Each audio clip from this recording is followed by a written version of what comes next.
Meenu TV.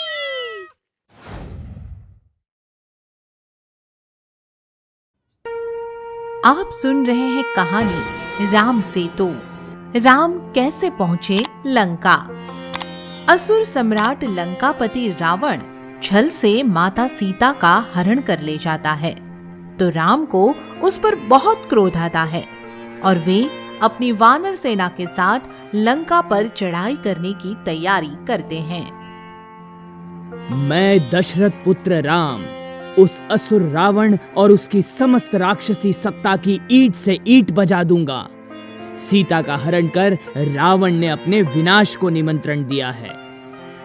Siyavar Ramchandra की जय, सियावर रामचंद्र की जय। उसके उपरांत राम सेना जय श्री राम और हर हर महादेव के नारे लगाते हुए लंका की तरफ प्रस्थान करती है।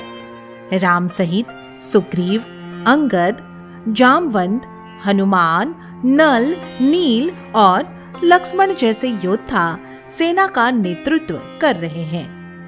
सियावर रामचंद्र की जय, जय श्री राम। हर हर महादेव, हर हर महादेव।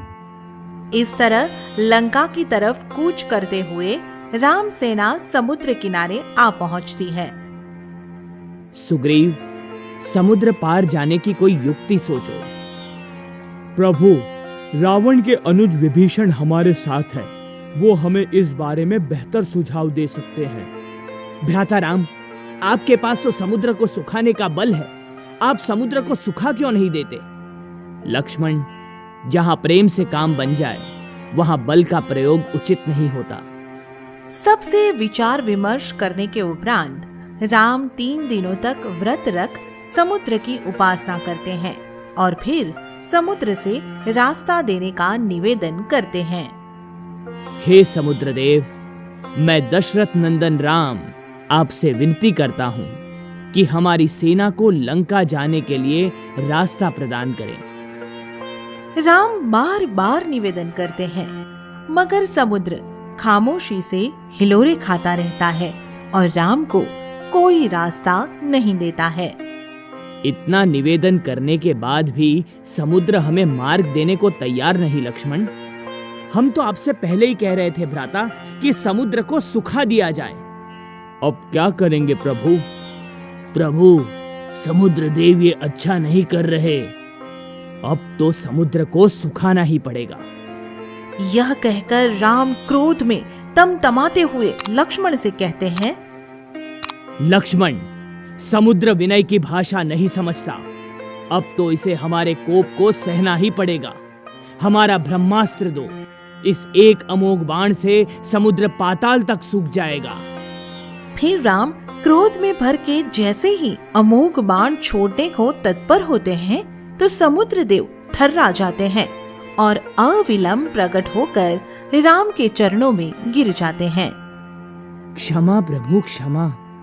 हमारी भूल को क्षमा करें और हमें सुखाने का निर्णय टाल दें। तो अब और क्या करें हम समुद्र देव? प्रभु, आप मेरे ऊपर एक सेतु का निर्माण कर सकते हैं। सेतु निर्माण की बात सुनकर राम सहज हो जाते हैं। सेतु का निर्माण? पर इतनी जल्दी कैसे हो पाएगा?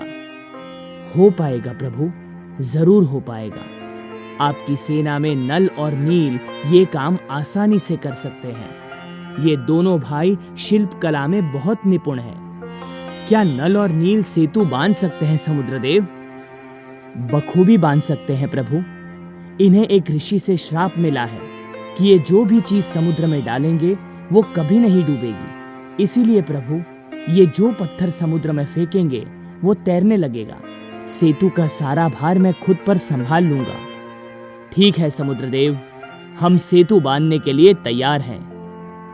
उसके बाद राम नल और नील की तरफ मुड़ते हैं। नल और नील, आप दोनों शिल्प कला में इतने निपुण हैं, आपने कभी बताया नहीं। प्रभु, अपने गुणों का आप ही बखान करना शोभा नहीं देता। स्वामी, हमारा कौशल आज आपके काम आ रहा है, यही हमारे लिए सौभाग्य की बात है। तो अब देर मत करो, सेतु बांधने का काम प्रारंभ किया जाए। जैसी आपकी आज्ञा प्रभु। यह बात सुनते आसपास के जीव जंतुओं में भी खुशी की लहर दौड़ जाती है। जल की मछलियाँ, स्थल के पशु और पक्षी सब राम के लिए सेतु बांधने के काम में मदद करने के लिए विचलित हो उठते हैं। भगवान राम समुद्र पर सेतु बांधने जा रहे हैं, हम सब उनकी सहायता करेंगे। हाँ हाँ, ऐसा सौभाग्य बड़ी मुश्किल से मिलता है। हम सब मिलकर इस काम में सहयोग करेंगे। हम भी सेतु बनाने में मदद करेंगे। हाँ हाँ, बिल्कुल करेंगे। इस महान कार्य में हम भी राम की मदद करेंगे। मैं कौन सा अपने राम से कम प्रेम करती हूँ, मैं भी सेतु निर्माण में बढ़ चढ़कर सहयोग दूंगी। हाँ। फिर राम से आज्ञा मिलते ही समस्त वानर सेना समुद्र पर पुल बनाने में लग जाती है। जय श्री राम, जय श्री राम। जय श्री राम, जय श्री राम, जय श्री राम। इसी बीच दो वानर सैनिकों की नजर एक गिलहरी पर पड़ती है और वे दोनों उसे देखकर हंसने लगते हैं। अरे देख वो गिलहरी कैसे खेल रही है।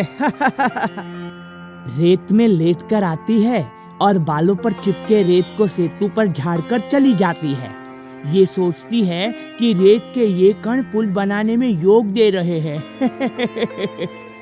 उनके द्वारा गिलहरी का इस तरह से उपहास करते देखकर राम आगे आते हैं। ये खेल नहीं रही है, बल्कि सेतु निर्माण में अपना योग दे रही है। कोई भी महापुण्य का कार्य तभी संपन्न होता है जब छोटे से लेकर बड़े तक सभी प्राणी सहयोग करें। यह सुनकर दोनों सैनिक खामोश हो जाते हैं और फिर राम गिलहरी को अपनी हथेली पर रखकर उसकी पीठ पर स्नेह से हाथ फेरते हुए कहते हैं, हम तुम्हारे सहयोग को पूरा मान देते हैं। तुम लघु होकर भी बहुत महान हो। आज से तुम हमारे प्रिय जीव हो। इस तरह समुद्र पर सेतु बांधते हुए 4 दिन बीत जाते हैं और सेतु लगभग पूरा होने को होता है। फिर इसकी सूचना जैसे ही लंका के राजा रावण को मिलती है तो वह विचलित हो उठता है। क्या राम ने समुद्र पर सेतु का निर्माण कर लिया और राम सेना लंका पहुंचने वाली है? जी हाँ लंकापति। इसका अर्थ है कि अब लंकापति रावण और राम के बीच युद्ध होगा। इस तरह 5वां दिन आ जाता है और 5वें दिन पुल बनाने का काम पूरा हो जाता है।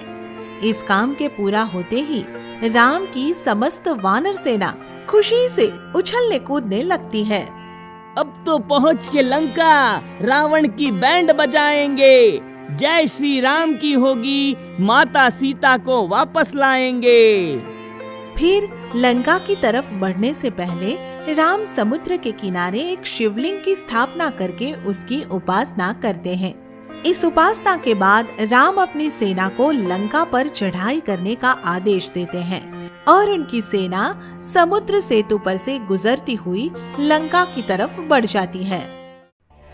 आप देख रहे हैं कहानी गणेश वध। आखिर महादेव क्यों हुए इतने क्रोधित? कैलाश पर्वत पर माँ पार्वती बैठी है और अपने शरीर से मैल उतारकर उससे एक बच्चे का स्वरूप बनाया और फिर उसमें जान डाल दी। माँ पार्वती ने उस बच्चे का नाम गणेश रखा। माँ पार्वती ने गणेश को अपना पुत्र स्वीकार कर लिया। माँ पार्वती स्नान करने के लिए जा रही है और गणेश को बुलाती है। पुत्र गणेश, मैं स्नान करने के लिए जा रही हूँ। तुम कपाट पर बैठकर मेरे आने की प्रतीक्षा करो और ध्यान रहे कि कोई भी अंदर ना आने पाए। जो आज्ञा माते, आप निश्चिंत रहिए। मैं आपकी इजाजत के बगैर किसी को भी अंदर नहीं आने दूंगा। माँ पार्वती पुत्र गणेश को दरवाजे पर खड़ा करके स्नान करने चले जाती है। गणेश दरवाजे पर पहरा दे रहा है। भोलेनाथ अपने नंदी और सेवकों के साथ आते हैं। भोलेनाथ, ये बच्चा कौन है और ये द्वार पर पहरा क्यों लगा रहा है? तुम जाकर देखो। नंदी और 2 सेवक द्वार पर जाते हैं। ए छोटे बालक, तुम कौन हो? तुम्हारी हिम्मत कैसे हुई कि तुम गणेश से सवाल जवाब कर सको? ठीक है, मैं स्वयं माँ पार्वती से जाकर ये प्रश्न कर लेता हूँ। ठहरो, तुम द्वार के अंदर नहीं जा सकते। तुम कौन होते हो मेरा रास्ता रोकने वाले? मैं पार्वती पुत्र गणेश हूँ और ये माता का आदेश है कि कोई अंदर ना जाने पाए। पुत्र अचानक से? चलो अब वापस जाओ। मुझे पागल समझता है क्या मूर्ख लड़के? मैं नहीं जाऊंगा। गणेश अपनी मोटी गदा उठाते हैं और जोर से नंदी को मारते हैं। नंदी को चोट लग जाती है और वह दौड़ता हुआ वापस महादेव के पास जाता है। महादेव, भोलेनाथ, बचाओ बचाओ। महादेव को गुस्सा आ जाता है। उस तुच्छ बालक की इतनी हिम्मत कि तुम पर हाथ उठाए। मैं अभी जाकर उसको सबक सिखाता हूँ। भोलेनाथ द्वार की तरफ जाते हैं। रुको, कहाँ चले जा रहे हो?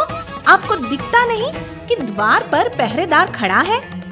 ये मेरा घर है और मुझे इसमें जाने से कोई नहीं रोक सकता है।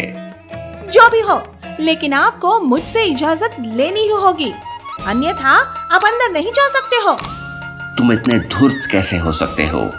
दूर तो आप हैं, जो मेरे कहने के बाद भी द्वार में प्रवेश कर रहे हैं। तुम मुझसे बहस कर रहे हो। मैं तुम्हें भस्म कर दूंगा।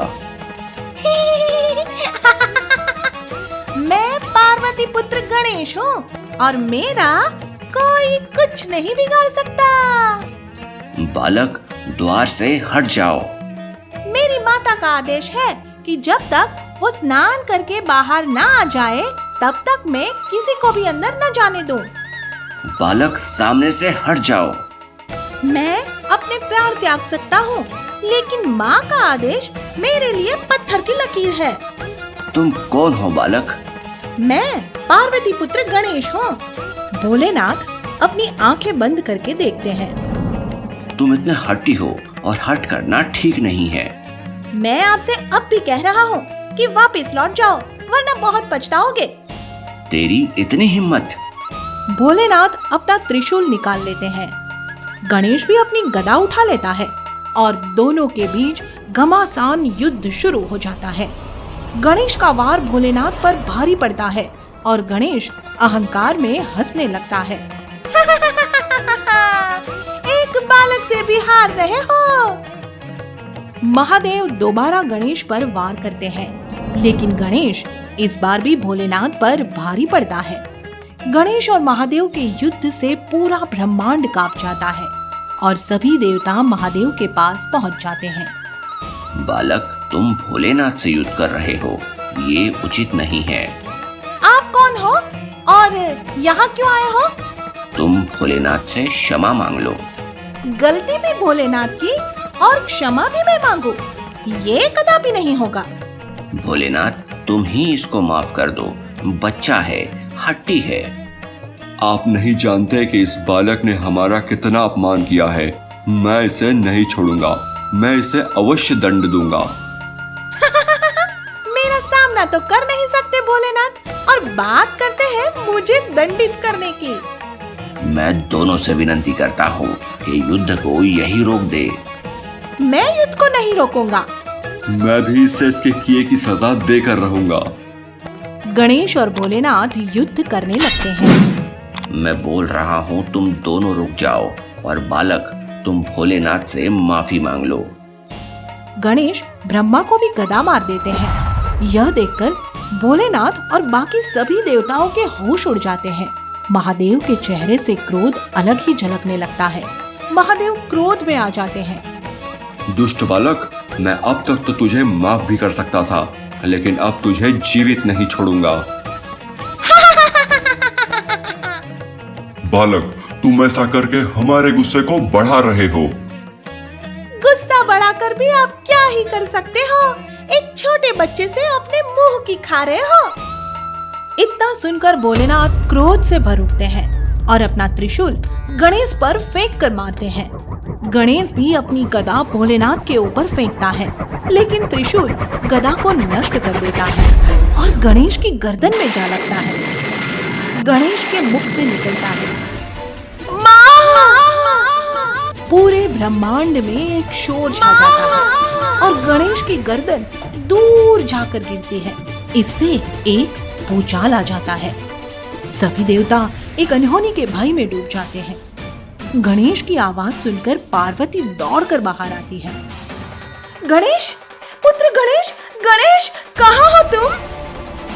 पार्वती द्वार के बाहर आकर देखती है तो उसके होश उड़ जाते हैं और पार्वती को गणेश का धड़ दिखता है। यह देखकर वह क्रोध से भर उठती है। पार्वती विनाश करने के लिए चामुंडा का रूप धारण कर लेती है। ब्रह्मा जी पार्वती को सारी बात बताते हैं। मुझे मेरा पुत्र गणेश चाहिए। यदि ऐसा नहीं हुआ तो पूरी सृष्टि विनाश की ओर जाएगी। क्षमा माते क्षमा, आप कुछ भी ऐसा ना करें। मुझे मेरा पुत्र गणेश चाहिए। भोलेनाथ, कहाँ है भोलेनाथ? भोलेनाथ! देवी, मैं हाथ जोड़कर आपसे प्रार्थना करता हूँ कि भोलेनाथ इस समय बहुत क्रोध में है। आप भी शांत रहे, हम जल्द ही कोई रास्ता निकालते हैं। स्वामी! सभी देवता भोलेनाथ को जगाने जाते हैं और पार्वती अपने 9 रूपों में आ गई है और महाप्रलय की ओर बढ़ रही है। इसके बारे में बताते हैं। तभी वहाँ भोलेनाथ भी आ जाते हैं। भोलेनाथ, मेरे पुत्र गणेश को अभी जीवित करो, अन्यथा मैं भी अपने प्राण त्याग दूंगी और फिर पूरी सृष्टि का विनाश हो जाएगा। मुझे क्षमा करे देवी, मैं अभी पुत्र गणेश को जीवित कर देता हूँ। गर्दन कहाँ है? दोनों चारों तरफ देखते हैं लेकिन गर्दन नहीं दिखती। भोलेनाथ विष्णु जी को गणेश की गर्दन खोजने पृथ्वी पर भेजते हैं और कहते हैं कि जो भी तुम्हें सबसे पहले मिले उसकी गर्दन ले आना। विष्णु जी चले जाते हैं। पृथ्वी पर जाकर देखते हैं तो सबसे पहले उन्हें एक हाथी का बच्चा नजर आ जाता है। विष्णु जी उसकी गर्दन लेकर आ जाते हैं। भोलेनाथ देवी पार्वती को सब समझा देते हैं। देवी, मेरे पास कोई और रास्ता नहीं है। कैसे भी हो, बस मेरा पुत्र जीवित होना चाहिए। भोलेनाथ गणेश को हाथी की गर्दन लगाकर जीवित कर देते हैं। पार्वती का क्रोध शांत हो जाता है और वह पुत्र गणेश को गले से लगा लेती है। गणेश भी भोलेनाथ से क्षमा मांगता है और भोलेनाथ भी उसे गले से लगा लेते हैं। आगे की मजेदार स्टोरी के लिए चैनल को सब्सक्राइब करें और बेल आइकन प्रेस करना ना भूलें।